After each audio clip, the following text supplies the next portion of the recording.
ഇന്നത്തെ അപ്ഡേറ്റ്സ് ആണ് നമ്മൾ നോക്കുന്നത്. ഹമാസിന്റെയും ഇസ്രായേലിന്റെയും കൂടെ ഒരു സീസ് ഫയർ ടോക്ക് ഈജിപ്തിൽ വെച്ച് നടക്കുന്നുണ്ടായിരുന്നു. അപ്പൊ അതിനെക്കുറിച്ചുള്ള നല്ലൊരു അഭിപ്രായം, ഒരു പ്രതീക്ഷയൊക്കെ ഉണ്ടായിരുന്നു അതിൽ ഇന്ന് എന്തെങ്കിലും ഒരു തീരുമാനത്തിലാവും എന്ന് വിചാരിച്ചിട്ട്. പക്ഷെ അതിന് ഇസ്രായേൽ ഇപ്പോൾ ഒരു 10 മിനിറ്റ്സിന് മുമ്പ് ഒരു റിപ്പോർട്ട് പറഞ്ഞിട്ടുണ്ട്. അവർ പുറത്തുവിട്ട റിപ്പോർട്ടിൽ പറഞ്ഞിരിക്കുന്നത് ദർ ആർ നോ ചേഞ്ചസ് എന്നാണ്. ഒരു പുതുമയില്ല, ഒന്നുമില്ല, പഴയ അതേ സ്റ്റാൻഡിൽ തന്നെയാണ് ഹമാസ് നിൽക്കുന്നത്. അപ്പൊ അതുകൊണ്ട് ഇത് കുറച്ച് ബുദ്ധിമുട്ടാകുന്ന രീതിയിലാണ് ഇപ്പോൾ മുന്നോട്ട് പോകുന്നത്. ഇപ്പൊ ഇസ്രായേൽ ആണെങ്കിൽ കുറച്ചുകൂടെ ഫ്ലെക്സിബിൾ ആയിട്ട് ഒരു ഗ്രാജുവൽ വിഡ്രോവൽ, അതായത് IDF ട്രൂപ്സിനെ ഗാസയുടെ ഭാഗത്ത് നിന്ന് ഒരു ഗ്രാജുവൽ വിഡ്രോവൽ പതിയെ വിഡ്രോ ചെയ്യാം എന്നുള്ള രീതിയിലാണ് പറഞ്ഞത്. പക്ഷെ എന്നാൽ പോലും അവർക്ക് ഇമീഡിയറ്റ് ആയിട്ട് എല്ലാ കംപ്ലീറ്റ് ഫോഴ്സിനെയും വിഡ്രോ ചെയ്യണം എന്നാണ് ഹമാസ് സ്റ്റാൻഡ് എടുത്തിരിക്കുന്നത്. അപ്പൊ അതുകൊണ്ട് സീസ് ഫയർ ഒരു പരിധി വരെ ഇപ്പം ഒരു എവിടെയും എത്താത്ത രീതിയിൽ, അങ്ങും എത്താത്ത രീതിയിൽ ഇന്ന് അവസാനിപ്പിച്ചിരിക്കുകയാണ്. അപ്പോൾ ഇന്ന് കൈറോയിൽ നടന്ന ഹമാസിന്റെ സീസ് ഫയർ ടോക്ക് ഫെയിലിയർ ആണെന്ന് വേണമെങ്കിൽ നമുക്ക് പറയാം. ഇത് ഈ ഹമാസിന് കുറച്ചുകൂടെ ബുദ്ധി പ്രയോഗിക്കേണ്ട ആവശ്യമുണ്ട്. കാരണം ഇവര് ഒരു ഗ്രാജുവൽ വിഡ്രോവൽ ആണെങ്കിൽ ഗ്രാജുവൽ വിഡ്രോവൽ, അപ്പൊ ആ രീതിയിൽ അംഗീകരിച്ച് ഇതൊന്ന് മുന്നോട്ട് പോയി ആ സീസ് ഫയർ ഒന്ന് ഉറപ്പുവരുത്താമായിരുന്നു. കാരണം അവിടെ ഹമാസ്, അതായത് ഗാസയിലുള്ള ജനങ്ങളാണ് ഇവരുടെ പ്രൈമറി ടാർഗറ്റ് ആയിട്ട് ഇവർ മനസ്സിൽ കരുതുന്നുണ്ടെങ്കിൽ ഇവർ തീർച്ചയായിട്ടും ഈ ഒരു സീസ് ഫയർ ടോക്ക് മുന്നോട്ട് കൊണ്ടുപോകേണ്ടതാണ്. രണ്ടാൾക്കാർ മീഡിയയ്ക്ക് മാത്രം ഇങ്ങനെ റിപ്പോർട്ട് കൊടുക്കുന്നു, ഞങ്ങൾ ഫ്ലെക്സിബിൾ ആണ്, ഞങ്ങൾ കോപ്പറേറ്റ് ചെയ്യുന്നു. ഹമാസ് പറയുന്നത് ഹമാസും ഫ്ലെക്സിബിൾ ആണെന്നുള്ളത്. ഇതിനകത്ത് എവിടെയാണ് ഫ്ലെക്സിബിലിറ്റി ഇല്ലാത്തതെന്നാണ് നമുക്ക് മനസ്സിലാക്കാൻ പറ്റാത്തത്. ഒരാൾ ഡോമിനേറ്റഡ് ആയിട്ട് അറ്റാക്ക് ചെയ്തുകൊണ്ടിരിക്കുകയാണ്. ഇപ്പൊ ഇസ്രായേൽ ഗാസയ്ക്കുള്ളിൽ നിരന്തരം അറ്റാക്ക് ചെയ്യുന്നു വെച്ചോ, അപ്പൊ അത് തടയണം എന്നുണ്ടെങ്കിൽ എന്താണ് ചെയ്യേണ്ടത്? പ്രായോഗികമായിട്ടുള്ള ബുദ്ധി ഉപയോഗിക്കുക, ആ രീതിയിൽ അതിന് തീരുമാനം എടുത്ത് മുന്നോട്ട് പോകുക എന്നുള്ളതാണ് അതിന്റെ ഒരു യഥാർത്ഥത്തിൽ കുറച്ചെങ്കിലും യുക്തിയുള്ള ആൾക്കാർ ചെയ്യുന്ന പരിപാടി. അത് ഹമാസ് അതിൽ ടോട്ടൽ ഫെയിലിയർ ആണെന്ന് തന്നെ പറയേണ്ടി വരുന്നത്. പിന്നെ ഈ കാണുന്നത് ഇറാൻ കൗൺസിലേറ്റ്, അലപ്പോ, സിറിയയിലുള്ള അലപ്പോയിൽ സ്ഥിതി ചെയ്യുന്ന ഇറാൻ കൗൺസിലേറ്റിന്റെ ഉള്ളിൽ അവിടുത്തെ ഉദ്യോഗസ്ഥനെ മാറ്റി നിർത്തിക്കൊണ്ട് ആ റിബൽ ഗ്രൂപ്പിൽപ്പെട്ട ആള് ആ കസേരയിൽ കയറി ഇരിക്കുന്ന രംഗമാണ് നിങ്ങൾ കാണുന്നത്. അപ്പൊ അതായത് ഇറാന്റെ ആ ഒരു കൗൺസിലേറ്റ് ഫുള്ളി റിബൽസിന്റെ കൺട്രോളിൽ വന്നിരിക്കുകയാണെന്നുള്ളതാണ് ആ ഒരു മെസ്സേജ് ഇതിനകത്ത് പറയാൻ ഉദ്ദേശിക്കുന്നത്. ഒരു ഇറാൻ MP ഇന്ന് പാർലമെന്റിൽ ഇസ്രായേലിനെ അറ്റാക്ക് ചെയ്യുമ്പോൾ നമ്മൾ പറഞ്ഞുകൊണ്ടിരിക്കുന്നുണ്ടല്ലോ, എന്താണ് അറ്റാക്ക് ചെയ്യാത്തത് എന്നുള്ള രീതിയിൽ വളരെ ഹാർഷായിട്ട് സംസാരിച്ചിട്ടുണ്ടായിരുന്നു. ഇറാൻ അതിന് കൊടുത്തിരിക്കുന്ന ഒരു എക്സ്പ്ലനേഷൻ എന്ന് പറഞ്ഞാൽ നമ്മൾ റൈറ്റ് ടൈമിന് വേണ്ടി വെയിറ്റ് ചെയ്യണമെന്നാണ് അതിന്റെ ഒരു മറുപടി അവർ കൊടുത്തിരിക്കുന്നത്. ഇനിയിപ്പോൾ ഏത് ടൈമാണെന്ന് നമുക്ക് അറിയത്തില്ല. ഈ കാണുന്ന ഒരു പോസ്റ്റർ എന്ന് പറഞ്ഞാൽ ഇതൊരു ബിൽ ബോർഡാണ്. ഈ ബിൽ ബോർഡ് ഇറാനിലുള്ള ബിൽ ബോർഡാണ്. ഇതിൽ വലുതായിട്ട് വാൾ മൗണ്ടഡ് ആയിട്ട് സെറ്റ് ചെയ്തിരിക്കുകയാണ്.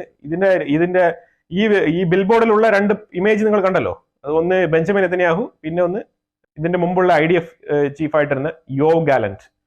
ഇവർ രണ്ടുപേരെയും വധിക്കണം എന്നാണ് അവിടെ ഇറാനിൽ ആ ബിൽ ബോർഡ് തൂക്കിയിരിക്കുന്നത്. ഗവൺമെന്റിന്റെ ഒഫീഷ്യലായിട്ട് തന്നെ ഡിക്ലെയർ ചെയ്തിട്ടാണ് ഈ ബിൽ ബോർഡൊക്കെ അവിടെ തൂക്കിയിരിക്കുന്നത്. അവിടെ ഗവൺമെന്റിന്റെ, അതായത് അവിടുത്തെ ഗവൺമെന്റിന്റെ കൺട്രോൾ ഇല്ലാണ്ട് ഇങ്ങനത്തെ ബിൽ ബോർഡ്, അതും പ്രത്യേകിച്ച് ഫോറിൻ കൺട്രീസിലുള്ള ആൾക്കാരെ വെച്ചിട്ടുള്ള ബിൽ ബോർഡ് ഒന്നും ഇങ്ങനെ തൂക്കാൻ പറ്റത്തില്ല. ഇത് ഗവൺമെന്റിന്റെ ഒരു പോളിസിയും ഒരു അജണ്ട തന്നെയാണ് അവർ നടപ്പിലാക്കുന്നത്. അപ്പൊ ഇതിലൂടെ ജനങ്ങളിലും അവർ ഈ ആൾക്കാരുടെ മനസ്സിലും കൂടെ ഇതങ്ങ് വിതയ്ക്കുകയാണ്. അതായത് ഇത് അറ്റാക്ക് ചെയ്യണം, നമ്മളുടെ ഒരു പ്രൈമറി ടാർഗറ്റ് ഇതാണെന്നുള്ളതാണ്. അതായത് ആ നാട്ടിലെ പുരോഗമനമോ അല്ലെങ്കിൽ ആ നാട്ടിലേക്കുള്ള എക്കണോമിക് ഗ്രോത്തോ എഡ്യൂക്കേഷനോ അതൊന്നും അല്ല അവരവിടെ നോക്കുന്നത്. ഇതാണ് അവരുടെ മെയിൻ അജണ്ടയായിട്ട്, അവർ ഒരു ലൈഫ് ടൈം അച്ചീവ്മെന്റ് ആയിട്ട് അവർ കരുതി ഈ വക പ്രൊമോഷൻസ് ഒക്കെയാണ് അവർ ചെയ്യുന്നത്.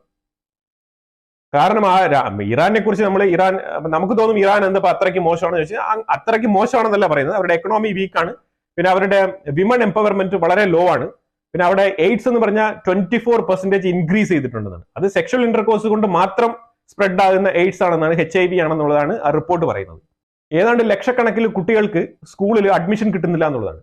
അതായത് എഡ്യൂക്കേഷൻ അവർക്കൊരു ചാൻസ് കിട്ടുന്നില്ല, അവസരം നിഷേധിക്കപ്പെടുകയാണ്. പ്രത്യേകിച്ച് അവിടെ പ്രയോറിറ്റി ആണുങ്ങൾക്കാണ്.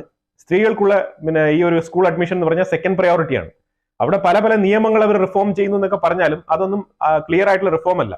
അവിടെ ഈ ഒരു അബായ, അതായത് പർദ, അതിനൊക്കെ എതിരെ അവരൊരു നിയമം കൊണ്ടുവരുന്നൊക്കെ പറഞ്ഞു. അതൊക്കെ ഈ ഒരു ഫുൾ ആയിട്ട് ഫേസ് മറയ്ക്കുന്ന ആ ഒരു പ്രവൃത്തിക്ക് വേണ്ടി മാത്രമാണ് ആ ഒരു നിയമം കൊണ്ടുവരുന്നത്. അല്ലാതെ ഫുൾ ആയിട്ടുള്ള പർദ ഒഴിവാക്കാൻ അങ്ങനെയല്ല. ഇവിടെ പർദ ഒഴിവാക്കണം എന്നുള്ളത് ഒന്നും ആരുടെയും നിയമങ്ങളല്ല. പർദ ഇടണോ വേണ്ടയോ എന്നുള്ളത്, അതായത് ഡ്രസ്സ് എങ്ങനെ ധരിക്കണം എന്നുള്ളത് ആ വ്യക്തിയുടെ വ്യക്തി സ്വാതന്ത്ര്യമാണ്.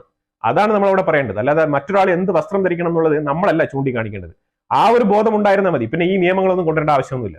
അപ്പൊ ഈ വക തിരിച്ചറിവുകളൊക്കെ ഇറാനിൽ വളരെ കുറവാണ്. അല്ലാതെ ഇറാൻ നമ്മൾ മോശമാണെന്നല്ല ഞാൻ ഇവിടെ അവകാശപ്പെടുന്നത്. ആ രാജ്യത്തിലുള്ള നിയമങ്ങൾ കുറച്ച് മാറ്റി എഴുതപ്പെടേണ്ടതുണ്ടെന്നുള്ളതാണ്. ആ ഒരു കാര്യമാണ് ഇറാനിൽ നമ്മൾ ചൂണ്ടിക്കാണിക്കുന്നത്. അലപ്പോയിൽ ഈ ഒരു റിബൽസ് ഈ അലപ്പോ സിറ്റി മൊത്തത്തിൽ കൈയടക്കി എന്നുള്ളതാണ് അറിയാൻ പറ്റുന്നത്. സിറിയ റഷ്യ ജോയിന്റ് വെഞ്ചർ ചേർന്ന് അവിടെ ഒരുപാട് അറ്റാക്കുകൾ നടക്കുന്നുണ്ട്. അതിൽ ഈ റിബൽസിന്റെ ഭാഗങ്ങളിൽപ്പെട്ട ഒരുപാട് സുന്നി മുസ്ലിംസ് ആയിരക്കണക്കിൽ അവിടെ കൊല്ലപ്പെടുന്നുണ്ടെന്നുള്ളതാണ് വസ്തുത. അത് വേറൊരു കാര്യം. പക്ഷെ എന്നാലും വളരെ എഫക്റ്റീവായിട്ട് തന്നെ ഈ ഒരു അലപ്പോ എന്ന് പറഞ്ഞ സിറ്റി കൈയടക്കിയിരിക്കുകയാണ്. അപ്പൊ ഇത് കൈയടക്കപ്പെട്ടതിൽ സിറിയക്ക് ഇതിൽ ചെറിയൊരു അസ്വസ്ഥതയുണ്ട്. ഇപ്പം ബഷർ അൽ അസാദ് എന്ന് പറഞ്ഞ ആ സിറിയൻ ലീഡർ അയാൾ പറഞ്ഞിരിക്കുന്ന പറഞ്ഞാൽ ഇറാൻ ഡൗൺ പ്ലേ, ഇറാൻ ശക്തമായിട്ട് മുന്നോട്ട് വരുന്നില്ല എന്നുള്ളൊരു അതൃപ്തി സിറിയയുടെ ഭാഗത്ത് നിന്ന് രേഖപ്പെടുത്തിയിട്ടുണ്ട്. അപ്പൊ അതിന് ഇറാൻ പറഞ്ഞിരിക്കുന്ന മറുപടി, അപ്പൊ ഇറാന് സത്യം പറയാതിരിക്കാൻ പറ്റത്തില്ല. അപ്പൊ ഇറാന്റെ ഫോറിൻ മിനിസ്റ്റർ അബ്ബാസ് ഡമാസ്കസ് സന്ദർശിക്കുകയുണ്ടായി. അവിടെ പുള്ളി പറഞ്ഞ സ്റ്റേറ്റ്മെന്റ് എന്ന് പറഞ്ഞു കഴിഞ്ഞാൽ വളരെ വ്യക്തമാണ്.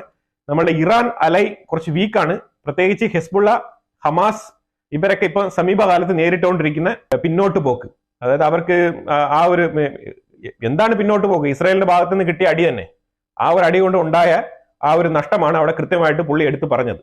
അപ്പൊ അതുകൊണ്ടാണ് ഇറാനിന് വളരെ ശക്തമായിട്ട് മുന്നോട്ട് വരാൻ പറ്റാത്തത് എന്നുള്ള നിലയിലുള്ള ഒരു സ്റ്റേറ്റ്മെന്റ്, അതായത് ഇറാനെ സിറിയയെ സാറ്റിസ്ഫൈ ചെയ്യാൻ വേണ്ടിയിട്ടുള്ള ഉത്തരം കൊടുത്തത് വളരെ സത്യസന്ധമായ ഉത്തരമാണ് അവിടെ കൊടുത്തത്. ഇനിയിപ്പോ ഇതിൽ കൂടുതൽ അതിനകത്ത് ഒന്നും പറയാനില്ല.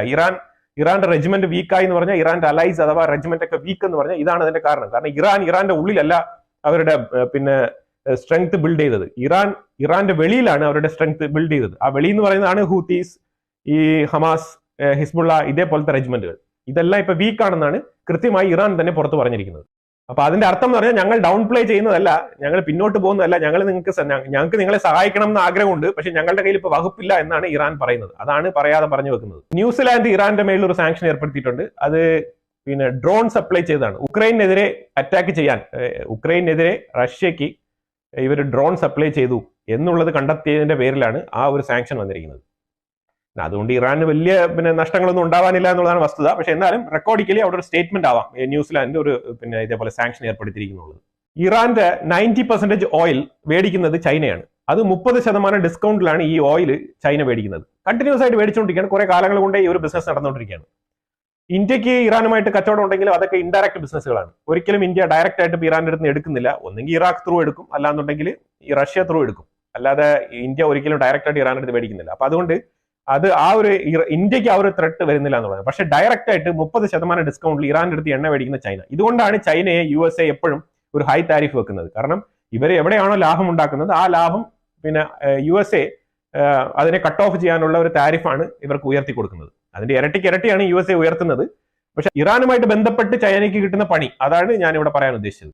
പിന്നെ എവിടെ ബോംബിട്ടാലും ഇറാനിലുള്ള ഉദ്യോഗസ്ഥർ മരിക്കുന്ന അവസ്ഥയാണ് ഇപ്പം ഉണ്ടായിക്കൊണ്ടിരിക്കുന്നത്. അതിൽ ബ്രിഗേഡിയർ ജനറൽ, നല്ല ഹൈ പൊസിഷനിലുള്ള വ്യക്തിയാണ്, സിറിയയിൽ ഇറാന്റെ റെജിമെന്റിൽ വർക്ക് ചെയ്തുകൊണ്ടിരുന്ന ആളാണ്. ഈ റിബൽസിന്റെ അറ്റാക്കിൽ കൊല്ലപ്പെട്ടിരിക്കുന്നുള്ളതാണ്. ഫോർ ഹാഷ്മി എന്നാണ് പുള്ളിയുടെ പേര്. ഹാഷ്മി എന്നെങ്ങാണ്ടാണ് പേര്. മൃതശരീരം ഇറാനിലേക്ക് കൊണ്ടുവന്നു. അവിടെ അന്ത്യകർമ്മങ്ങളൊക്കെ നടത്തിക്കൊണ്ടിരിക്കുന്ന ആ ഒരു ഇമേജ് ആണ് ഞാനിവിടെ ടാഗ് ചെയ്തിരിക്കുന്നത്. അത് തന്നെ ഇപ്പൊ എവിടെ തീവ്രവാദിയെ കൊന്നാലും ഇറാനിയാണ് മരിക്കുന്നത്. ഇത് എന്ത് വിരോധാഭാസമാണെന്ന് നിങ്ങൾക്ക് തോന്നാം, പക്ഷെ അതാണ് വാസ്തവമായിട്ടുള്ള കാര്യം. ഇതാണ് ബെഞ്ചമിൻ നെതന്യാഹു പറഞ്ഞത്. ഇറാൻ ഇസ്രയേലിന് മാത്രമുള്ളൊരു ത്രെട്ടല്ല, ഇറാൻ ഗ്ലോബലി തന്നെ ഒരു ത്രെട്ടാണെന്ന് പറയുന്നതിന്റെ ഒറ്റ കാരണം ഇത് തന്നെയാണ്. പിന്നെ സിറിയയിൽ നടന്ന വിഷയത്തിൽ സിറിയയിൽ ഏതാണ്ട് 200-ലധികം ബറ്റാലിയൻസ്, സിറിയൻ ആർമിയിൽ ഉൾപ്പെട്ട ആൾക്കാരാണ് പറയുന്നത്, ഈ സിറിയൻ ഗവൺമെന്റിന്റെ ഭടന്മാര് കൊല്ലപ്പെട്ടിട്ടുണ്ട്. അത് ഈ റിബൽസിന്റെ അറ്റാക്ക് മൂലം തന്നെയാണ് കൊല്ലപ്പെടുന്നത്. അത് രണ്ട് സൈഡിലും ബാക്ക് ടു ബാക്ക് അറ്റാക്ക് നടക്കുന്നുണ്ട്. പക്ഷെ അതേസമയം രണ്ട് സൈഡിലും നല്ല രീതിയിലുള്ള ഡാമേജ് ഉണ്ടാകുന്നു എന്നുള്ളതാണ് വസ്തുത. അൽ ജുലാനി എന്ന് പറഞ്ഞത് 2017 HTS എന്ന് പറഞ്ഞ ഈ ഗ്രൂപ്പിന്റെ തലപ്പത്ത് ഹെഡായിട്ടിരുന്ന ഒരാളാണ്. ഈ ഗ്രൂപ്പ് ഫോം ചെയ്യുന്നതിന് തന്നെ കാരണമായിട്ടുള്ള ഒരു വ്യക്തിയാണ്. ശരിക്കും പറഞ്ഞാൽ ലീഡർ എന്ന് തന്നെ പറയാം. ആ രീതിയിലുള്ള അയാള് റഷ്യൻ അറ്റാക്കിൽ 2 ദിവസത്തിന് മുമ്പ് റഷ്യ ചെയ്ത ഒരു അറ്റാക്കിൽ കൊല്ലപ്പെട്ടിട്ടുണ്ടാവാം എന്നുള്ള അനുമാനങ്ങൾ വരുന്നുണ്ട്. കാരണം പുള്ളി അതിനുശേഷം കൂടുതലായിട്ട് വെളിയിലൊന്നും കാണാനില്ല എന്നുള്ളതാണ് വാർത്തകൾ, സിറിയ സൈഡിൽ നിന്ന് വരുന്ന വാർത്തകൾ. അപ്പൊ മാക്സിമം ഇതിനെക്കുറിച്ചുള്ള സ്പെക്കുലേഷൻ ആണ് പുള്ളി തട്ടിപ്പോയിട്ടുണ്ട് എന്നുള്ളതാണ് മനസ്സിലാക്കാൻ പറ്റുന്നത്. ഈ ജുലാനിയുമായിട്ട് ബന്ധപ്പെട്ട വാർത്ത HTS തന്നെ ഒഫീഷ്യലായിട്ട് പുറത്ത് വിടേണ്ടതുണ്ട്. എന്നാൽ മാത്രമേ അത് ഉറപ്പിക്കാൻ പറ്റൂ. ഇറാനിയൻ പ്രസിഡന്റ് പെസസ്കിയാൻ ഇപ്പോഴും മുസ്ലിം രാഷ്ട്രങ്ങളൊക്കെ ഒന്നു ചേരണം, അതായത് സിറിയയിൽ നടക്കുന്ന ആ ഒരു വിഷയത്തിനെ ഇസ്രയേൽ US ടീം മുതലെടുക്കാൻ പാടില്ല, അപ്പൊ അതുകൊണ്ട് നമ്മളെല്ലാം ഒത്തുചേർന്ന് കാര്യങ്ങളൊക്കെ മുന്നോട്ട് കൊണ്ടുപോകണം എന്നൊക്കെ പറഞ്ഞുള്ള ഒരു സ്പീച്ചാണ് അവിടെ കൊടുത്തത്. അപ്പൊ അതില് എനിക്ക് പറയാനുള്ള ഒരു കാര്യം എന്ന് പറഞ്ഞാൽ, അങ്ങനെ സംസാരിക്കുകയാണെന്നുണ്ടെങ്കിൽ മാന്യമായിട്ട് ഈ ഒരു സിറിയയിൽ നല്ലൊരു റെസൊല്യൂഷൻ കൊണ്ടുവന്ന് അവിടെ ഈ യൂറോപ്പിൽ കിടന്ന് ബുദ്ധിമുട്ടുന്ന അത്രയും ഈ സുന്നി മുസ്ലിംസ് ഉണ്ടല്ലോ, 60-70 ലക്ഷം ആൾക്കാരുണ്ട് അവിടെ. അവരെ ഇപ്പം ലോകത്തിന് ഗ്രീസ്, ജർമ്മനി, അയർലാൻഡ്, അങ്ങനെ കുറെ രാജ്യങ്ങളിലാണ് ഇവർ പോയി താമസിക്കുന്നത്. അവരെയൊക്കെ അവരുടെ സ്വന്തം രാജ്യത്തേക്ക് മടക്കി കൊണ്ടുവന്ന് അവർക്ക് സ്വസ്ഥമായിട്ട് ജീവിക്കാനുള്ള സാഹചര്യം ഒരുക്കി കൊടുക്കണം എന്നാണ് ഒരു അഭ്യർത്ഥനയുള്ളത്. കാരണം അല്ലാതെ വെറുതെ പോയിട്ട് ഇങ്ങനെ സ്റ്റേജ് തോറും നിന്നിട്ട് നമ്മളെല്ലാം ഒരുമിച്ച് നിൽക്കണം, ആരൊരുമിച്ച് നിൽക്കണം എന്നാണ്. അത് തോന്നിയത് എന്തായാലും നന്നായി, പക്ഷെ അതിന് റെസൊല്യൂഷൻ ഉണ്ടാക്കണം. അല്ലാതെ എങ്ങനെയാണ് അത് ഒന്നാവാൻ പോകുന്നത്? അവർക്ക് താമസിക്കാൻ സ്ഥലം കൊടുക്കാണ്ട് അവരെയൊക്കെ അടിച്ച് ഓട്ടിച്ച് നാട്ടിൽ നിന്ന് വെളിയിൽ പറഞ്ഞയച്ചിട്ട് ഇവിടെ നമുക്കെല്ലാം ഒരുമിച്ച് ജീവിക്കാന്ന് പറഞ്ഞാൽ എങ്ങനെയാണ് സംഭവിക്കാൻ പോകുന്നത്? അവർ ചുമ്മാ വെറുതെ ഇരിക്കുമോ? അവരിത് നടത്തും. ഇപ്പൊ ഞാൻ കാണിക്കുന്ന ഒരു ഫുട്ടേജ് നിങ്ങൾ കണ്ടോ? ഇത് ശരിക്കും പറഞ്ഞാല് ജർമ്മനിയിൽ ഇന്നലെ ഈ HTS ഗ്രൂപ്പ്, അതായത് ഈ അലപ്പോ പിടിച്ചെടുത്തതിന്റെ ആഘോഷത്തിന്റെ പ്രകടനമാണ് അവിടെ നടക്കുന്നത്. ശരിക്കും അവിടെ ന്യായമായിട്ട് നടക്കേണ്ടത് പാലസ്തീനിനെ അനുകൂലിച്ചുകൊണ്ടുള്ള, ഗാസയെ അനുകൂലിച്ചുകൊണ്ടുള്ള ഒരു റാലിയാണ് സാധാരണ അവിടെ നടക്കാറുള്ളത്. ആ റാലിക്ക് പകരം നടന്നത് ഇന്നലെ ഈ ഒരു സുന്നി ഗ്രൂപ്പായിട്ടുള്ള ഈ വിമതരെ സപ്പോർട്ട് ചെയ്തുകൊണ്ടുള്ള റാലിയാണ് അവിടെ ജർമ്മനി മൊത്തം ഇന്നലെ നടന്നത്. അപ്പൊ ഈ ലബനാൻ ഭാഗത്ത് ഹിസ്ബുള്ളയെ കൊണ്ട് ഒന്നും ചെയ്യാൻ പറ്റുന്നില്ല. അപ്പൊ ഇസ്രായേൽ നല്ല രീതിയിൽ പിന്നെ ലബനാന്റെ കൈകൾ വരിഞ്ഞു മുറുക്കി കെട്ടി വെച്ചിരിക്കുന്നു എന്നുള്ളത് അറിഞ്ഞതിന് ശേഷം പെട്ടെന്ന് ഹൂത്തിയുടെ ഭാഗത്ത് നിന്ന് യമന്റെ സൈഡിൽ നിന്ന് ബാലിസ്റ്റിക് മിസൈൽ ഇവിടെയാണ് ചെയ്തത് ഇന്നലെ. അപ്പൊ അതിനെ പിന്നെ ആ ബാലിസ്റ്റിക് മിസൈൽ കുറെ എണ്ണം ഇസ്രായേലിന്റെ ടാർഗറ്റിൽ അച്ചീവ് ചെയ്യുന്നതിന് മുമ്പ് തന്നെ ഇസ്രായേൽ ഡിഫെൻഡ് ചെയ്തിട്ടുണ്ട്. അതേപോലെ ബാക്കിയുള്ളത് ഇസ്രായേലിന്റെ ഉള്ളിൽ തന്നെ ഇന്റർസെപ്റ്റ് ചെയ്തിട്ടുണ്ട് എന്നുള്ളതാണ് IDF ഒഫീഷ്യലി റിപ്പോർട്ട് ചെയ്തിരിക്കുന്നത്. ഈ ബാലിസ്റ്റിക് മിസൈൽ ഐഡന്റിഫൈ ചെയ്തതിനെ തുടർന്ന് പിന്നെ ഇസ്രായേലിന്റെ ഉള്ളിൽ സൈറൺ അടിച്ച സ്ഥലങ്ങളാണ് ഇത്രയും ലൊക്കേഷൻസ്. ഈ ലൊക്കേഷൻസിലൊക്കെ നല്ല രീതിയിലുള്ള വാർണിംഗ് കൊടുത്തിട്ടുണ്ടായിരുന്നു. അപ്പൊ അതിനെ തുടർന്ന് ആൾക്കാരൊക്കെ അപ്പം തന്നെ ഷെൽട്ടറിനുള്ളിൽ പോയി. അതുകൊണ്ട് നോ ലൈഫ് ത്രെട്ട്. ഗാസയ്ക്ക് ഉള്ളിൽ ഈ ഒരു എയ്ഡ് കൊടുക്കുന്നത് ഇപ്പൊ തൽക്കാലം UNRW നിർത്തിവെച്ചിരിക്കുകയാണ്. കാരണം അവിടെ ആംഡ് ഫോഴ്സിലുള്ള ആൾക്കാർ വന്ന് ഇത് ലൂട്ട് ചെയ്തുകൊണ്ട് പോകുന്നുണ്ട്. അപ്പൊ അതുകൊണ്ട് അവർക്ക് ഇതിനകത്ത് ഡയറക്റ്റ് ആയിട്ട് കൊണ്ടുപോയി കൊടുക്കാൻ ബുദ്ധിമുട്ടുണ്ട്. കാരണം ഏത് സാഹചര്യത്തിലാണ് ഇത് ലൂട്ടിംഗ് നടക്കുക? അപ്പൊ അവർക്ക് അവരുടെ ലൈഫിൽ കുറച്ച് പേടിയുണ്ട്. കാരണം ഈ UNRWA എല്ലാ ആൾക്കാരും തീവ്രവാദികളല്ലല്ലോ. അപ്പൊ UNRWA ഈ ഒരു ആശയത്തിന് സപ്പോർട്ട് ചെയ്യുന്ന കുറച്ച് ആൾക്കാരുണ്ട്, അത് കറക്റ്റ് ആണ്. പക്ഷെ ഇപ്പൊ അതിനകത്ത് അത്രമാത്രം അവർക്ക് ഓപ്പൺ ആയിട്ട് അവർ ഇത് ചെയ്യാൻ പറ്റുന്നില്ല. കാരണം അത്രമാത്രം സ്ട്രിക്റ്റ് ആയിട്ടുള്ള സെക്യൂരിറ്റി മെഷേഴ്സ് അവിടെ ഉള്ളിൽ നടക്കുന്നത് കൊണ്ട് അവർ സ്വമേധയാ ആ ഡ്രൈവേഴ്സും ആ ഒരു പിന്നെ ടീം തന്നെ പറഞ്ഞിരിക്കുകയാണ് വേറൊരു, അതായത് യുഎസിൽ നിന്നും സ്പെഷ്യൽ ആയിട്ട് ഒരു ടീമിനെ അറേഞ്ച് ചെയ്ത് ബോർഡർ വരെ ഒരു ടീം, ബോർഡറിന്റെ ഉള്ളിൽ എടുക്കുന്ന വേറൊരു ടീം, അങ്ങനെ കൊടുക്കുന്നതായിരിക്കും നല്ലതെന്നാണ് ഒരു ഒപ്പീനിയൻ വന്നിരിക്കുന്നത്. അപ്പൊ ഒരു എയ്ഡ് ട്രക്ക് നിർത്തുന്നത് ഭയങ്കര ബുദ്ധിമുട്ടാണ്. അവിടെ ഉള്ളിൽ ഒരുപാട് കുട്ടികളും അതേപോലെ സ്ത്രീകളും അതേപോലെ പിന്നെ ഈ പ്രായം കൂടിയ ആൾക്കാരൊക്കെ ഉണ്ട് ഒരുപാട്. അപ്പൊ ഈ ഒരു ആഹാരം പ്രതീക്ഷിച്ച് അവിടെ ആൾക്കാരുണ്ട്. അപ്പൊ അതുകൊണ്ട് ഇത് മുടക്കം വരുത്തുന്ന അത്ര നല്ല പരിപാടിയല്ല. ഇത് തീർച്ചയായിട്ടും ഇത് അകത്തോട്ട് പോകേണ്ടതാണ്. ഇതിനു മുമ്പ് പലതവണ ഈ ഒരു എയ്ഡ് ഇങ്ങനെ സ്റ്റോപ്പ് ചെയ്തിട്ടുണ്ട്. പക്ഷെ അതിന്റെ പ്രതിവിധി ഇസ്രായേലിന്റെ IDF ഫോഴ്സ് തന്നെ അതിന് മറുവിധി കണ്ടെത്തിയിട്ടുണ്ടായിരുന്നു. ഇസ്രായേൽ പറയുന്നത് മെയിൻ എൻട്രൻസ് വഴി വിടണ്ട, വേറൊരു വഴി അസൈൻ ചെയ്യാന്നാണ് പറഞ്ഞിരിക്കുന്നത്. അപ്പൊ അത് ഫുള്ളി സെക്യൂർഡ് ആയിട്ടുള്ള ഒരു വഴി അറേഞ്ച് ചെയ്യാനാണ് ഇസ്രായേൽ ഇപ്പൊ ശ്രമിക്കുന്നത്. ലബനാൻ ഇസ്രായേൽ സീസ് ഫയറിന് ശേഷം പിന്നെ ഇപ്പൊ അവിടെ ആൾക്കാർക്ക് കുറച്ച് ഫ്രീ ആയിട്ട് പിന്നെ നടക്കാനുള്ള ഒരു സ്വാതന്ത്ര്യം കിട്ടിയിട്ടുണ്ട്. അപ്പൊ അവിടെ ആ ഒരു സ്വാതന്ത്ര്യം പിന്നെ ഉള്ളത് കൊണ്ട് തന്നെ ഏതാണ്ട് 2000-3000 ആൾക്കാർ വിസിറ്റ് ചെയ്യാണ് ഈ ഒരു നസറുള്ള കൊല്ലപ്പെട്ട ഒരു സ്ഥലം. ആ ബിൽഡിങ്ങിന്റെ അവിടെ ആ ബങ്കർ ബസ്റ്റർ ബോംബ് ഇട്ട ആ ഒരു സ്ഥലം, മണ്ണിന്റെ അടിയിൽ നിന്ന് ഭൗതിക ശരീരം ഇങ്ങനെ വെളിയിലെടുത്ത് പുറത്തോട്ട് എടുത്ത ആ ഒരു സാഹചര്യമുള്ള ആ മണ്ണൊക്കെ അവിടെ തന്നെ അങ്ങനെ തന്നെ കിടപ്പുണ്ട്.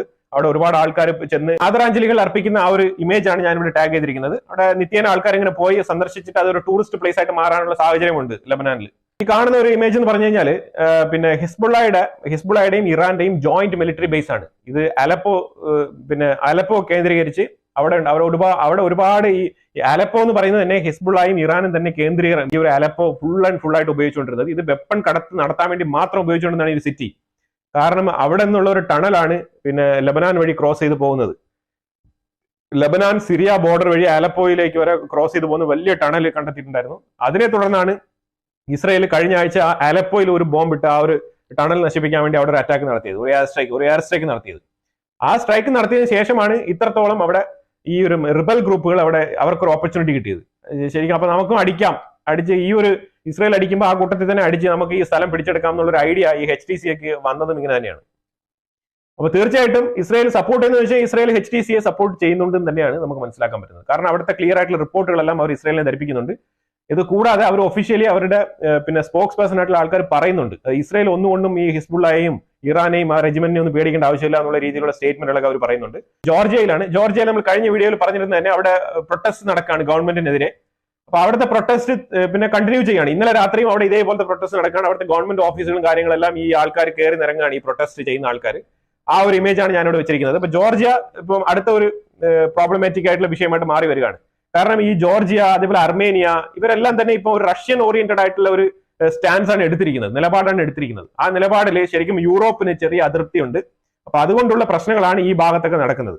റഷ്യ ഉക്രൈൻ ഇഷ്യൂ സോൾവ് ആയാലും മറ്റുള്ള രാജ്യങ്ങളിലുള്ള ഒരു ഇന്റർണൽ പൊളിറ്റിക്സ് ചേഞ്ച് ആയി വരുന്നതിനനുസരിച്ച് ആ ഭാഗത്ത് യൂറോപ്പിൽ ഇനിയും കുറെ നാൾക്കും കൂടി ഈ ഒരു അശാന്തി നില തുടരാനുള്ള സാധ്യതയാണ് കാണുന്നത്. പിന്നെ ട്രംപ് എന്നൊരു വാണിംഗ് കൊടുത്തിട്ടുണ്ട്. അത് ബ്രിക്സ് കൺട്രീസിനാണ് അവർ വാണിംഗ് കൊടുത്തിരിക്കുന്നത്. അതായത് ഡോളറൈസേഷൻ എന്നുള്ള ഒരു പ്രവൃത്തിയിൽ മുന്നോട്ട് പോയി കഴിഞ്ഞാൽ 100% ടാക്സേഷൻ ഏർപ്പെടുത്തും എന്നാണ് പറഞ്ഞിരിക്കുന്നത്. അപ്പൊ അത് നമ്മൾ ഇതിനു മുമ്പ് മാസങ്ങൾക്ക് മുമ്പേ ഒരു ബ്രിക്സ് നടക്കുമ്പോൾ തന്നെ ഒരു വീഡിയോയിൽ നമ്മൾ പറഞ്ഞിട്ടുണ്ടായിരുന്നു, ട്രംപ് ഒരു കാലത്തും ഡോളറൈസേഷനെ അനുകൂലിക്കത്തില്ല. ട്രംപ് പൊസിഷനിൽ വന്നു കഴിഞ്ഞാൽ ബ്രിക്സ് കുറച്ച് സ്ലോ ഡൗൺ ചെയ്യേണ്ട ഒരു ആവശ്യമുണ്ട് എന്നുള്ളതാണ്. അത് ഈ ഒരു ബ്രിക്സ് കൺട്രീസ് അതിനെ അറിഞ്ഞുകൊണ്ട് മുന്നോട്ട് പോകുമോ ഇല്ലയോ എന്നുള്ളത് നമുക്ക് അറിയത്തില്ല. കാരണം ബ്രിക്സ് നടത്താം, കുഴപ്പമില്ല, അതിന്റെ ഉള്ളിൽ ബിസിനസ്സും ട്രേഡും കാര്യങ്ങളൊക്കെ നടത്താം. പക്ഷേ ചെറിയൊരു ബ്രേക്ക് ആവശ്യമാണ്. അതായത് പെട്ടെന്ന് തന്നെ കറൻസിയൊക്കെ രൂപീകരിച്ച് ഡോളറിനെ വീക്കൻ ചെയ്യുന്ന രീതിയിലാണ് പിന്നെ ബ്രിക്സ് പെരുമാറുന്നുണ്ടെങ്കിൽ തീർച്ചയായിട്ടും അതിന്റെ ഒരു വിയോജിപ്പ് ട്രംപിന്റെ ഭാഗത്തു നിന്ന് വരെ തന്നെ ചെയ്യും. അത് ഇന്ത്യയല്ല, ഏത് രാജ്യമായാലും അമേരിക്ക ആ ഒരു പിന്നെ ടാക്സ് ഏർപ്പെടുത്തും.